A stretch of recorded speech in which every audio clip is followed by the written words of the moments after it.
அனைவருக்கும் வணக்கம். தொடர்ந்து ஆதரவளித்து வர அனைத்து அன்புள்ளங்களுக்கும் மிக்க நன்றி. ஈரோடு சட்டமன்ற தொகுதியினுடைய உறுப்பினர், தமிழ்நாடு காங்கிரஸ் கட்சியினுடைய தலைவராக இருந்தவர், காங்கிரசினுடைய மூத்த தலைவர், மத்திய அமைச்சரவையில ஜவுளித்துறை அமைச்சராக பதவி வகித்தவர், அதிமுகவினுடைய அமைப்பு செயலாளர் மறைந்த சுலோச்சனா சம்பத் அவர்களுடைய மகன் EVKS இளங்கோவன் அவர்கள் இன்று காலமாயிருக்கார். அவருடைய ஆத்மா சாந்தி அடைய இறைவனை வேண்டுகிறோம். ஈரோடு கிழக்கு தொகுதி மீண்டும் ஒரு இடைத்தேர்தலை சந்திக்க தயாராக இருக்கிறது. ஏற்கனவே எடப்பாடி பழனிசாமி தலைமையில ஈரோடு கிழக்கு இடைத்தேர்தலை சந்திச்சாங்க. மிகப்பெரிய அளவுல படுமோசமான ஒரு தோல்வியை சந்தித்தது அதிமுக. EVKS இளங்கோவன் அவர் காலமானதை அடுத்து ஒரு இடைத்தேர்தல் சந்திக்க இருக்கிறது. அதிமுகவுடைய நிலைமை என்னவாக இருக்கும்? எடப்பாடி பழனிசாமி அவருடைய தலைமையில தொடர் 10 தேர்தல் தோல்விகளை நம்ம பார்த்துட்டோம். அதுல ரொம்ப குறிப்பா பார்க்க வேண்டியது ஈரோடு கிழக்கு இடைத்தேர்தல்ல எடப்பாடி பழனிசாமி அவர்கள் கொங்கு மண்டலம் என்னுடைய கோட்டை அப்படின்னு சொல்லிட்டு இருந்தாரு.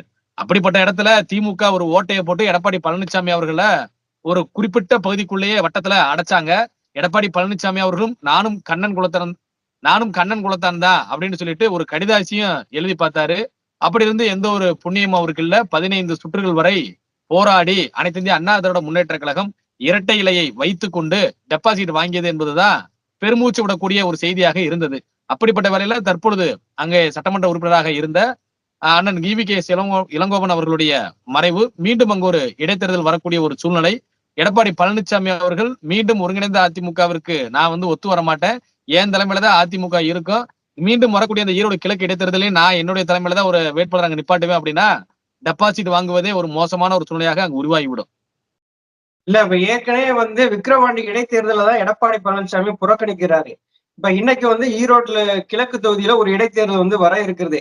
11 தோல்விகளை தவிர்ப்பதற்காக விக்கிரவாண்டி இடைத்தேர்தலை புறக்கணிச்சவரு ஒருவேளை ஈரோடு கிழக்கு இடைத்தேர்தலும் புறக்கணிக்கிறதுக்கு வாய்ப்பு இருக்கிறதா?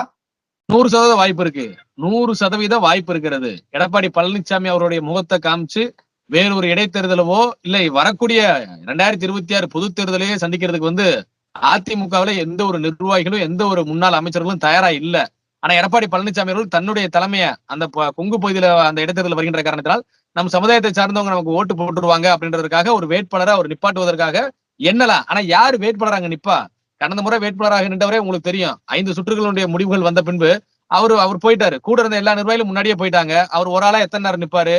முதல் சுற்று, 2ஆம் சுற்று, 3ஆம் சுற்று வாக்கு எண்ணிக்கையை பார்க்கும்பொழுது மனது வெம்பிருச்சு. எந்தெந்த இடத்துல நமக்கு அதிகமான வாக்கு கிடைக்குமோ அந்த இடத்துல பூரா சொற்ப வாக்குகள் நமக்கு. அப்படி இருக்கும்போது எப்படி எந்த வேட்பாளர் போட்டியிடுவாங்க?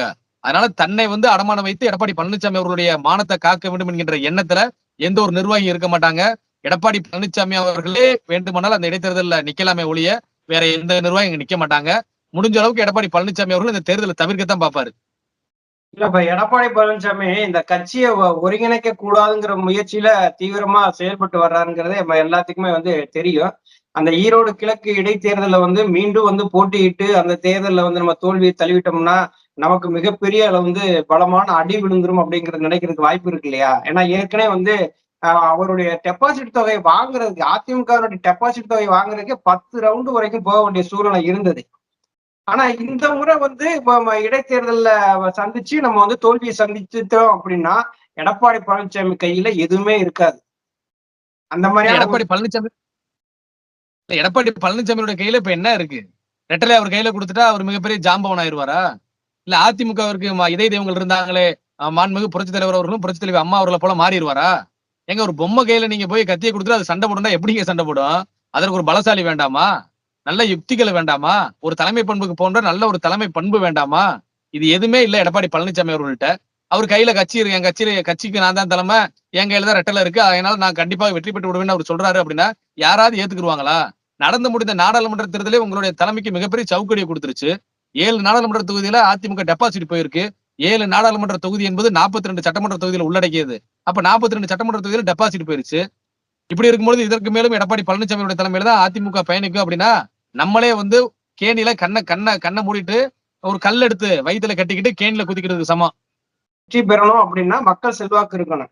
மக்கள் செல்வாக்கு இல்லாத அந்த இடத்துல நம்ம ஏற்கனவே கண்ணன் கூட்டத்தாரன்னு சொல்லி கடிதம் போட்டும் பார்த்தா அந்த இடத்துல நம்ம வெற்றி பெற முடியாத பட்சத்துல இந்த முறையும் அந்த இடத்துல நின்று வெற்றி பெற்றுவோங்கிற நினைப்பு வந்து அவருக்கு வருமா?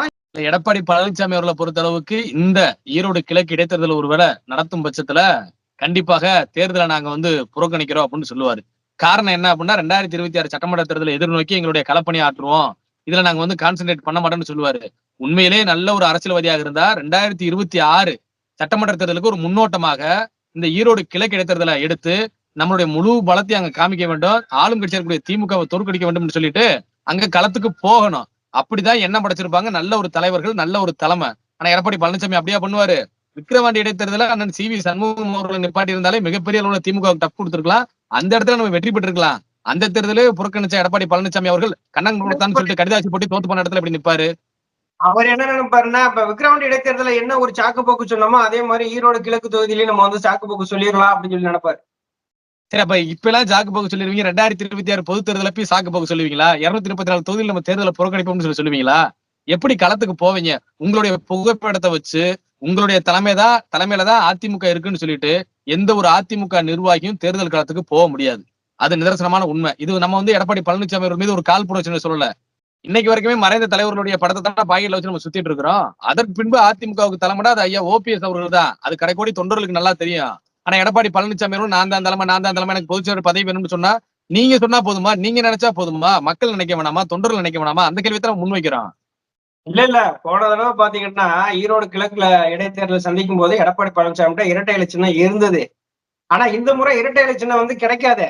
இப்ப வந்து இப்ப 19ஆம் தேதி இப்ப அதுக்கான விசாரணை நடத்த போறாங்க. எழுத்துப்பூர்வமா வந்து மனு வந்து தாக்கல் பண்ண போறாங்க. தேர்தல் ஆணையம் என்ன முடிவு எடுக்கிறாங்கன்னு தெரியல. இப்ப ஐயா ஓபிஎஸ் அவர்கள் வந்து எங்களுடைய கருத்தை கேட்கணும்னு சொல்லிட்டாங்க. எங்கள்கிட்ட தான் கட்சி இருக்கு, எங்களுக்கு சின்ன ஒதுக்குங்கன்னு சொல்லி சொல்றாங்க. எடப்பாடி பழனிசாமி எங்களுக்கு கொடுங்கன்னு சொல்றாங்க. தேர்ந்த இப்ப சூரியமூர்த்தி என்ன பண்ணிருக்காரு? அதிமுக சட்ட விதிகளுக்கு முரணாக செயல்படுகிறது, இங்க வந்து தொடர் தோல்விகளை கொடுத்துட்டு இருக்க ஒரு தலைமைக்கு அதிமுகவுக்கு இரட்டை இலை சின்னத்தை நீங்க ஒதுக்க கூடாது, தடை விதிக்கணும்னு சொல்லி அவங்களுக்கும் ஒரு தேர்தல் ஆணையம் சம்மன் அனுப்பி விசாரணைக்கு வந்து போறாங்க. இப்படி இருக்கிற பட்சத்துல இரட்டை இலை கிடைப்பதே சந்தேகமா இருக்கு இல்லையா? பழனிசாமி அவர்கள் நல்ல ஒரு அரசியல் தலைமையாக அரசியல் கற்று தேர்ந்தவன், அதிமுகவுக்கு நான் தான் தலைமை அவர் நினைச்சிட்டு இருக்கிறாரு அப்படின்னா சின்னம் ஒருவேளை முடங்கும் பட்சத்துல சொல்றோம், சின்னம் ஒருவேளை முடங்கும் பட்சத்துல கழகத்துடைய ஒருங்கிணைப்பாளர் அவர்கள் ராமநாதபுரம் மக்களவை தொகுதியில 6 சட்டமன்ற தொகுதியில உள்ளடக்கிய ஒரு மக்களவை தொகுதியில போட்டியிட்டாரு. ஒரு புது சின்னத்துல 10 நாட்களுக்கு முன்பு கொடுக்கப்பட்ட ஒரு சின்னம். ஏறக்குறைய 3.5 லட்சம் வாக்குகள் வந்து கழகத்துடைய ஒருங்கிணைப்பாளர் அவர்கள் அங்க வாங்கினாரு. அவர் தன்னுடைய தலைமையை நிரூபிச்சாரு. ஏன்னா இங்க தலைவர்களுக்கு தான் ஓட்டு என்பதை அங்க நிரூபிச்சிட்டாரு. அந்த ஓட்டை கால்குலேஷன் பண்ணி 40 தொகுதிக்கு போட்டோம்னா எவ்வளவு 1 கோடி ஓட்டு வரும். ஒரு ஆவரேஜா சொல்றேன். அங்க வாங்கின 3 லட்சம் ஓட்டு நம்ம தமிழ்நாடு முழுவதும் நம்ம கேண்டிடேட் போட்டா 3 லட்சம் ஆவரேஜா வச்சுமாக 38 தொகுதிக்கு போட்டு பாருங்க, 1 கோடி ஓட்டு வரும். இன்னைக்கு எடப்பாடி பழனிசாமி அவர்கள் சின்ன முடங்கட்டும், எங்க ஈரோடு கிழக்குல ஒரு வேட்பாளர் போட சொல்லுங்க. ரெட்டலை சின்னத்தை வச்சு ஈரோடு கிழக்குல 10 சுற்று வரைக்கும் டெபாசிட் வாங்க முடியலங்க எடப்பாடி பழனிசாமி அவர்கள். அவர் ஒரு பொது சின்னத்தை வச்சுட்டு களத்துக்கு போவாரா? முதல்ல அப்படி போனா அவர் அந்த கண்ணன் குலத்தாண்டு கடிதம் எழுதினாரு இல்ல அந்த மாதிரி எழுதினா கூட ஒரு ஓட்டு விழுகாது. தற்பொழுதாவது ஒரு டெபாசிட்டை வாங்கி கொடுத்து ரெட்டலைக்கு மான மரியாதை காப்பாற்றணும்னு சொல்லிட்டு அந்த பகுதியில் இருக்கக்கூடிய மக்கள் வந்து ஓட்டு போட்டு ரெட்டலைக்கு உண்டான மரியாதையை காப்பாத்தி கொடுத்தாங்க. இப்ப யாரு எடப்பாடி பழனிசாமி அவர்களுக்கு வேலை பார்ப்பாங்க? ரெட்டலை சின்னம் மட்டும் முடங்கட்டும், சின்ன முடங்கட்டும். ஒரு பையன் எடப்பாடி பழனிசாமி அவர்கள் பின்னால் இருக்க மாட்டாங்க. பூரா பேர் ஐயா ஓபிஎஸ் அவர்கள் நோக்கி படையெடுக்க ஆரம்பிச்சிருவாங்க. இதுதான் நடக்க போகுது. ஈரோடு கிழக்கு தொகுதி வந்து பாத்தீங்கன்னா 2 தேர்தலை வந்து சந்திச்சிருக்கு. 3ஆவதா தேர்தலை வந்து சந்திக்க போகுது. எடப்பாடி பழனிசாமி கையில இரட்டை இலை சின்னம் கிடைக்காது அப்படிங்கிறது 90% வந்து உறுதியாயிருச்சு. இனி எடப்பாடி பழனிசாமி விக்கிரவாண்டி இடைத்தேர்தலை புறக்கணிச்ச மாதிரி ஈரோடு கிழக்கு இடைத்தேர்தல் புறக்கணிப்பதற்கான வாய்ப்பு 100% இருக்குது. ஆளுங்கட்சி வந்து ஜனநாயக முறைப்படி நடக்காது, இந்த தேர்தலை வந்து நடத்த மாட்டாங்க அப்படின்னு காரணத்தை காட்டி ஈரோடு கிழக்கு இடைத்தேர்தலை புறக்கணிப்பதற்கான வாய்ப்புகள் வந்து நிறைய இருக்கிறது. இதுவரை கருத்துக்களை பகிர்ந்து கொண்டமைக்கு நன்றி மோகன். நன்றிண்ணா.